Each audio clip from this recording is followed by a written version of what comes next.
Avis vascular centre మన దేశంలోనే the best varicose vein hospital. Ramaprabha భక్తి లేదన్న ఒక నలుగురు వస్తాను డొంగు డొంగు డొంగు అని మనకు అంత ఓపిక లేదు అక్కడ. ఓపిక లేదు. ప్రతి వాడికి పనిలేక ఒక 10 మంది అలా అరిచేది మనకు చెప్పరు, వీళ్ళు మాట్లాడేది వినపడదు, అక్కడ క్లారిటీ ఉండదు, ఎందుకు కొట్టుకొని చేస్తారో అర్థం కాదు. మధ్యలో పైగా ఇన్సల్ట్ చేసినట్టు మీరు కాసేపు ఆగండి అని అక్కడ ఏంటి అది యాడ్ వేస్తారు. వీడిది పాపం పోయిందాడు, చెప్పేవాడు సగం పోయాడు, ఎందుకు పోయి చెప్తారో అర్థమైతే అవ్వదు. ఇదేంటంటే నాకు అర్థం కాదు, ఎంత అవమానం అండి అది కూడా పెద్దవాళ్ళని పిలిచి అక్కడ మాట్లాడమని. ఎంత చీప్గా లేకపోతే అంత ఇన్సల్ట్ చేసినట్టు సగంలో ఆపుతారు వాళ్ళు. అలా వెళ్ళినప్పుడు ఎట్లాగండి మేము పోయి చెప్తాము అక్కడ ఇంటర్వ్యూలు? మీ యాడ్ల కోసం మమ్మల్ని సడన్గా యాప్ట్గా కట్ చేస్తారా? ఏం మీకు అంత పొగరు? ఇవ్వండి 10 లక్షలు, సిగ్గులేదు మీకు? మా పేరు పెట్టుకొని మీరు తింటున్నారు, మేము ఎందుకు ఇవ్వాలి? అది కూడా ఒకసారి విరామం చేయి అంటే పాపం వీడికి ఎక్కడ ఆపాడో తెలీదు, ఏం చెప్పాడో తెలీదు, ఒకరికొకరు కొట్టుకొని వస్తుంటే అక్కడ ఆపమంటారా ఒక చిన్న పిల్ల? అది అవమానం కదండి. మళ్ళీ అయిందనుకోండి, ఇప్పుడు మొదలు పెట్టండి అంటే ఆవిడ రెడీగా ఉండాలా ఏడవటానికో తిట్టడానికి? ఏంటండి ఇవన్నీ? ఇది జనరేషనా? సూపర్ జనరేషన్ కదా మీది, మాది బాగలేదా? మా జనరేషన్ ఫోటోలు చూడండి, ఎంత ఆరోగ్యంగా ఉన్నాము. మీరంతా నిద్రపోయి లేచి వచ్చినట్టు ఉంటారు. మీది ఒక జనరేషనా? నవ్వుతున్నారేంటి? పడుకొని ఉంటే లేపుకొని వచ్చినట్టే. నిజంగా మేమంతా వస్తే దేవతలు వచ్చినట్టు ఉండేది. ఆ స్మెల్, ఆ రిచ్నెస్, ఆ కళ, అందరూ పడుకొని వచ్చినట్టే. ఒకే గౌన్ని ఆల్టరేషన్ చేసి అందరూ వేసుకున్నట్టు. అదా అట్లా కాదండి, కాదండి. ఇది గేలి చేయటం కాదు. మీరు మమ్మల్ని మాట్లాడే అర్హత లేదు అని చెప్పడం, వాళ్ళని ఇన్సల్ట్ చేయటం కాదు. మేము చిన్నప్పుడు అన్ని గౌన్లు వేసాం, అది కాదు. మీరు ఇన్సల్ట్ చేయకండి, హట్ చేయకండి. మీరు చేస్తే మేము తట్టుకోలేము అంతే అన్నాను. కానీ అది బాగలేదు ఇది బాగలేదు అని కదా, అవన్నీ మావే మీరు వేస్తున్నారు, మేము వేయలే. అదే అదే సరే. ఇప్పుడు ఎందుకు ఇప్పుడు సావిత్రి చెప్పండి, మాట్లాడండి. మీరు అడగండి. నాకు సావిత్రి గారు ఏదో అన్నారు. కాదు మీరు అడగండి. ఓకే, మీరు ఇంతకుముందు అన్నారు నాకు ఇంత కాన్ఫిడెన్స్ ఉండడానికి నేను దేనికోసం ఎదురు చూడట్లేదు, ఏది ఆశించట్లేదు కాబట్టి అది తృప్తి. కాన్ఫిడెన్స్ నా క్వశ్చన్ ఫినిష్ చేయండి. అమ్మా అందుకు వచ్చింది ఏ కాకాలు పట్టే వాళ్ళకు అది కాకా అనే మాట యూజ్ చేయకూడదు అన్నారు. అంటే ఒక లొంగాల్సిన అవసరం లేదు. అదే లేదన్నారు. మరి ఒక పరిస్థితిలో ఇప్పుడంటే లేదు, ఓకే, ఒక పరిస్థితిలో మీరు కూడా అలాంటి పొజిషన్లో లేరా? ఎప్పుడు చూసారు మీరు?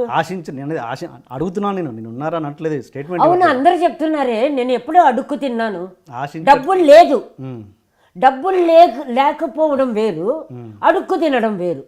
నేను అది కాదు, నేను అన్నది ఏంటంటే ఏది ఆశించలేదా మీరు గతంలో? ఎప్పుడు ఆశించడం లేదా? ఎప్పుడు ఎక్స్పెక్ట్ చేయలేదా? ఆశించలేదా? ఏది? నేను ఆ పరిస్థితి సో ఎప్పుడు ఇలాంటి కాన్ఫిడెంట్గానే ఉన్నారు మొత్తం మీ లైఫ్? కాన్ఫిడెంట్ కాదు, నేను మామూలుగా ఉన్నానండి. అది కాన్ఫిడెన్స్ అని ఎందుకు అనుకుంటున్నారు? అది కాన్ఫిడెన్స్ అని నాకు తెలియదు. నేను మామూలుగా ఉన్నాను, వస్తే తీసుకుంటాను, లేకపోతే మామూలుగా మొత్తం మీ కెరీర్ అంతా అలాగే ఉన్నారు, ఇలాగే ఉన్నారు మీరు. అంతే. నాకు కాన్ఫిడెన్సా ఉంటున్నామా అని తెలియదు. నేను ఉన్నాను. ఓకే, ఏదైనా రాకపోతే ఏం బాబా రాలేదని మామూలుగా ఫీల్ అవుతా. 2-3 రోజుల్లో రావచ్చు, రాకపోవచ్చు. నా ఫుడ్కి సరిపోతా ఉంది, అంతేగాని నాకు ప్రామిస్గా ప్లానింగ్ కాన్ఫిడెన్స్ ఇలా అట్లా అలా రాలే, నాకు తెలియలే చెప్పడం. ఓకే, నేను ఉన్నాను, సహజంగా ఉన్నాను.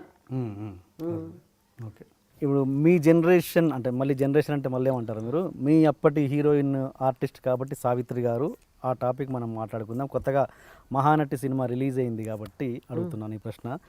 చూసారా సినిమా మహానటి? లేదండి, చూడలే. ఎవరైనా ఫోన్ చేశారా, చూసారా అమ్మా చూడండి అని? అబ్బో చాలా, అదే ఆశ్చర్యం. అంటే ఓపెన్ ఆర్ట్స్లో కొంచెంసేపు చెప్పాను కదా.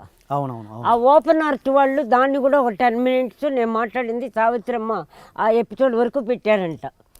అది చూసిన వాళ్ళు నాతో చెప్తే ఆయన ఇది పెట్టడం ఏంటి అన్న. అది ఒక సబ్జెక్ట్. అట్లా సావిత్రమ్మ గారు అంటే ఎట్లా చెప్పాలి, పరిచయాలు ఉంటాయి కదండి. పరిచయాలు అందరూ ఉంటారు. ఒక ఆర్టిస్ట్ అన్న తర్వాత టెక్నీషియన్ మీకే ఇప్పుడు 1000 మంది ఉంటారు. బట్ 1000 మందిలో ఏ పార్ట్కి ఎవరు, ఏ విషయానికి ఎవరు అనేది కొన్ని ఉంటాయి. అలాగే నాకు ఆవిడతో అన్ని విషయాలకు ఉన్నాయి. ఇప్పుడు నేను అక్కడ లేను. రెండోది హైదరాబాద్లో మీకు చెప్పా, మా అసోసియేషన్లోనే సూపర్గా దింపారు నన్ను. ఎక్కడి నుంచో ఎక్కడికో దింపారు ఒక బ్యాచ్. ఆ బ్యాచ్ వాళ్ళు దింపినప్పుడు ఏమవుతాను, ఈ సావిత్రమ్మ సబ్జెక్టు కూడా నేను దూరం అయిపోతున్నట్టు. అంటే ప్రతి వాళ్ళ సబ్జెక్టులో నేను ఉన్నది దూరం అవుతున్నా. లేకపోతే జమునక్క ఉంది, ఎక్కువ యాక్ట్ చేసింది అక్క. మిగతా వాళ్ళు ఎవరు లేరనుకుంటే గీతాంజలి నేనంతా దగ్గర ఒకటే. మరి నన్ను అడగాలి కదా, ఏ దాంట్లో నేను తక్కువ అని అడగలేదు నన్ను. ఇక్కడ ఉన్న హైదరాబాద్లో ఉన్న ఏ ఆర్టిస్ట్కు ఎక్కువ సంబంధం లేదు సావిత్రమ్మని. నేను ఎందుకు నన్ను అడగల? ఈగో కాదా? మీకు అర్థమైందా? అంటే సావిత్రమ్మతో అంత ఇంపార్టెంట్ నాకు ఇవ్వడం వాళ్ళకి ఇష్టం ఉండదు, వాళ్ళ ఈగో. ఓకే. ఒకటి. జమునక్క చాలా బాధపడుతూ ఉంది, ఆయన్ని కేర్ చేయటం లేదు. అంటే ఆ సిచ్యువేషన్లో గ్లామర్ లేదు, ఆవిడకి జనరేషన్ లేదు, ఏజ్ లేదు.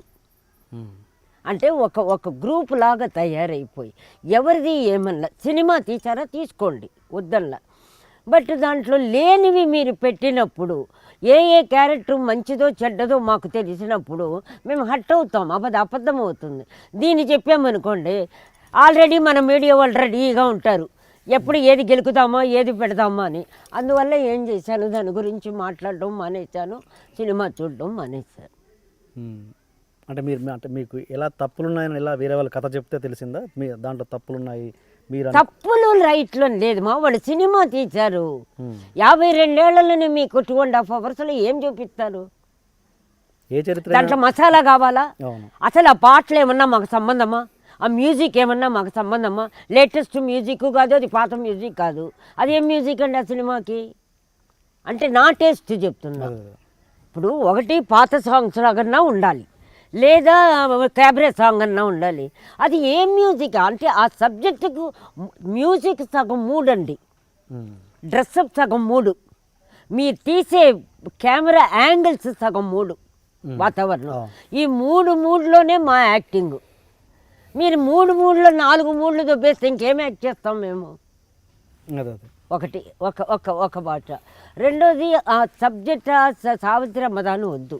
మీరు మహానటిని పేరు పెట్టిన తర్వాత ఎవరిని అడగాలి అడగకూడదని బేసిక్లోనే మీలో ఈగో ఉంది. బేసిక్లో ఎక్కడ నిజం చెప్తే నిజం తీయాల్సి వస్తుందో కాబట్టి మమ్మల్ని మీరు కలవలా. ఓకే. మీరు ఆల్రెడీ సినిమాగా తీయాలని నిర్ణయించుకున్నారు, అప్పుడు అది 100% బిజినెస్సే. అక్కడేమో అక్క చెల్లెళ్ళ లోపల ప్రాబ్లమ్స్ స్టార్ట్ అవ్వాలని అనుకున్నారు, కానీ అక్కడ అవ్వదు. మీకు అర్థమైందా? 5 మెంబర్స్ ఇట్లా ఒక్కొక్క దానికి పర్యావసనం ఏదో మీ తెలుగులో. తర్వాత విషయం మీరు ఆలోచించటల్లా మనకెంత వస్తుంది మనకు తక్కువది ఇంతేనా? అలా ఉన్నప్పుడు ఎవరి పేరు పెట్టుకొని మీరు సంపాదించుకుంటున్నారు? ఎవరన్నా చస్తే మీరు సంపాదించుకుంటున్నారు, ఎవరన్నా పాడైపోతే మీరు సంపాదించుకుంటారు. బట్ వీళ్ళకేం వద్దా? మరి సావిత్రమ్మ పోయింది 81లో, ఆవిడికి పోయేటప్పటికి 52 ఇయర్స్. ఆవిడికి సూపర్గా తీశారు ఆవిడ్ని. పాసమల్లర్ అదే రక్త సంబంధం ఏదో ఉంది కదా, అది తమిళ్లో శివాజీ గణేశన్ యాక్ట్ చేసినాం, నేను ఉన్నాను కదండి. పెద్ద ఆవిడి ఎవరిని ఓన్ సిస్టర్ను కూడా తీయరండి, అంత బాగా ఆవిడ్ని తీర్చింది. వాళ్ళిద్దరూ అంత బాగున్నారు. ఆ బిడ్డలు కూడా 5 మంది ఎవ్రీ ఇయర్ కలుస్తారు. ఫేసులు కూడా తమాషా అద్దరం ప్రింటే, అందరూ ఒక తల్లికి పుట్టినట్టే ఉంటాయి మొక్కలు. అది పెద్ద వండర్ అక్కడ. ఓకే. అక్కడ ఎవరిని అడగల.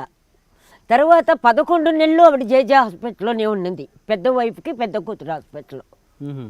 నేను చూశానండి, ఇలా చేయి పట్టుకొని ఇలా కూర్చునేవాడు జమిని మామ పొద్దున్నుంచి రాత్రి దాకా, మా ఇప్పుడు ఐటీ అని. అయింది 1% కూడా తప్పు లేదండి.